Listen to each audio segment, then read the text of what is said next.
இளைஞர்களே முயற்சி பண்ணி வந்தாங்க. அவங்களுக்கு இடம் கிடைக்கல. விஜய் ஆட்சியில் வந்து நெருக்கடி கொடுத்தாங்க. அதனால் நாங்கள் வந்து ஆதரவு கொடுத்துங்க விட்டோம். மிகப்பெரிய வக்கீல்கள்லாம் எங்கே இருக்கிறாங்க?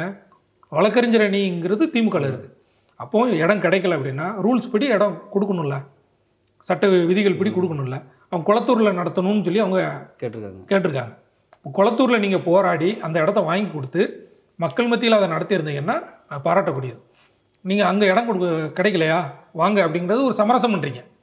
அங்கே இடம் கிடைக்கலையா வாங்க நம்ம இடத்துல வச்சு நடத்துங்க அப்படிங்கிறதே ஒரு சமரசம். அதுவே தப்பு.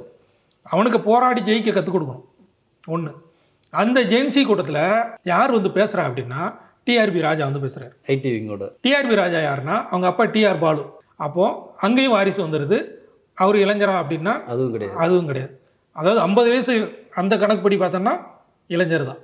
அப்போ அந்த ஜென்சிக்குள்ளே இன்னொன்று அதில் வந்து பேசுகிறாங்க ஜூலி, அந்த ஜல்லிக்கட்டு அவங்க ஃபேமஸான ஜூலி, ரேகா நாயர், அவங்களே நிறைய யூடியூப்பில் சர்ச்சையில் வச்சுருந்தாங்க.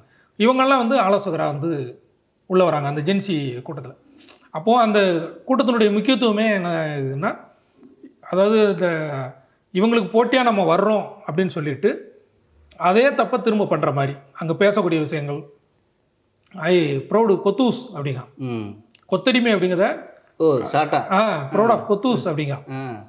அப்போ உங்களுடைய விமர்சனமே அதுதான், கொத்தடிமை அப்படிங்கிறது விமர்சனமாக இருக்குது. அப்போ வந்து நாங்கள் எங்களுடைய கொள்கை அடிப்படையில் நாங்கள் இதை கட்சிக்கு ஆதரவு கொடுக்குறோம், கருத்தியல் ரீதியாக நாங்கள் சப்போர்ட்டாக இருக்கிறோம் அப்படிங்கிறது வேறு.